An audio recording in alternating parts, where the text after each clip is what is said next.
É impossível falar da história da fundação do Palestra Itália sem remontar a reunificação italiana que aconteceu 30, 35 anos, conforme a região da Itália.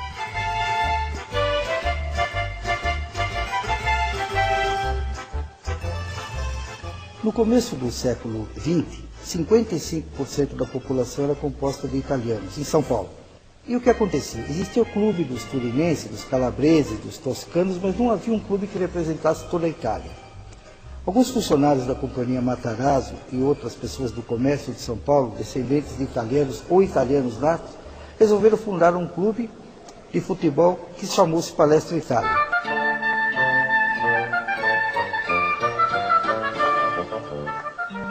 O próprio consulado da Itália viu nisso uma oportunidade de divulgar para todos os italianos que aqui moravam, principalmente nas cidades do interior, que a Itália agora era um único país, um único hino e uma bandeira. A Palestra foi fundado em agosto de 1914, mas só fez o seu primeiro jogo em 1915, em janeiro, na cidade de Votorantim, perto de Sorocaba, até então um distrito de Sorocaba, que era uma cidade de profunda influência italiana. Esse primeiro jogo, feito contra o Savoia, o Palestra ganhou o jogo por 2-0 e obteve a sua primeira taça, a Taça Savoia, que está aqui na nossa sede.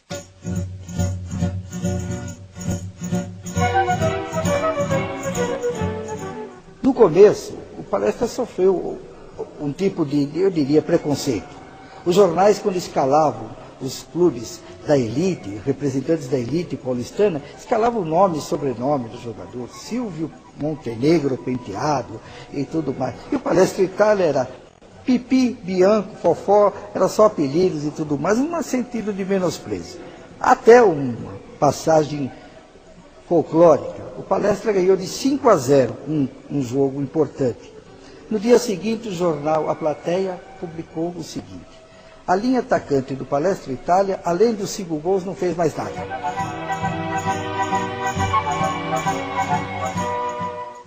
Em 1920, o Palestra Itália adquire o Parque Antártica, então uma praça pertencente à Companhia Antártica e lazer, mas que já tinha um campo de futebol que o Palestra Itália usava na forma de aluguel. Compra a propriedade, muda o nome para Estádio Palestra Itália, e a compra é feita com muito sacrifício.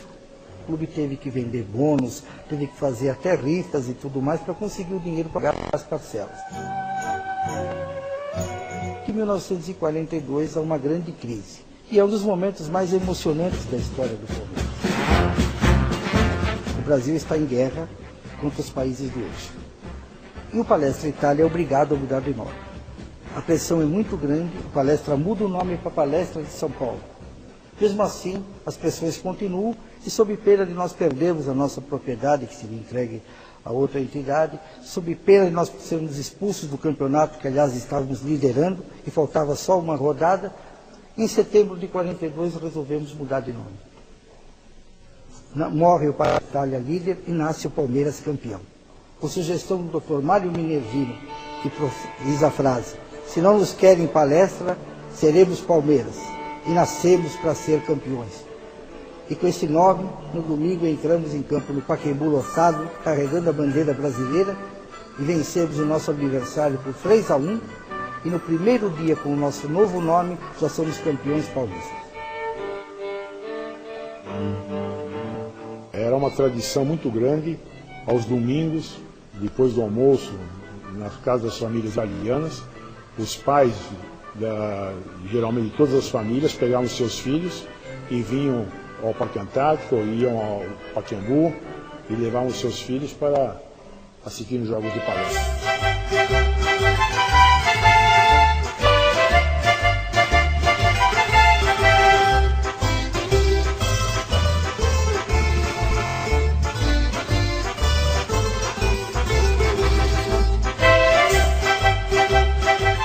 Palmeiras notabilizou-se por ter formado 2 academias que representavam o mais fino estirpe do futebol. E há um ponto de união entre as duas, chama-se Ademir da Guia.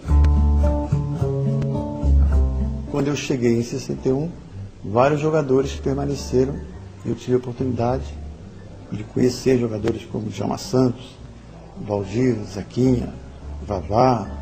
Nós jogávamos um futebol acadêmico, então se diziam que era uma academia, mas um futebol tranquilo, tocado, mas com gols, né?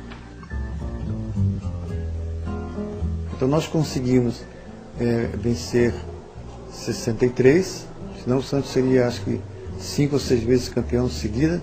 Vencemos 66. Já 72, quando o Brandão veio para o Palmeiras, o Brandão e Mafia, o Palmeiras teve essas conquistas, né? 72, 73, 74.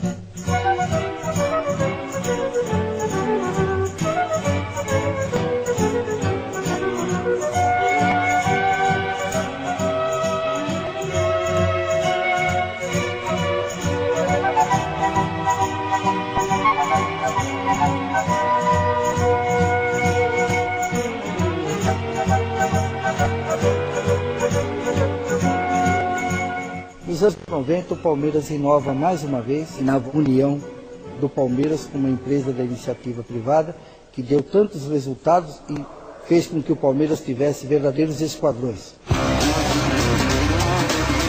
Foi uma época em que a necessidade de título era muito grande e eu tive a felicidade de fazer parte de um grupo que acabou ajudando ali a quebrar um tabu. Bicampeonato paulista, bicampeonato brasileiro, um outro campeonato paulista marcando mais de 100 gols, conquista da Mercosul e finalmente a conquista da Libertadores no ano de 1999.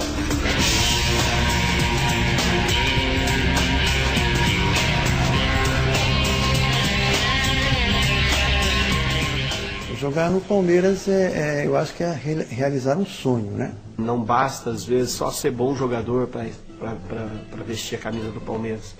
Precisa ser bom jogador e ter algo mais. Todos os clubes fazem parte da história. O Palmeiras fez a história.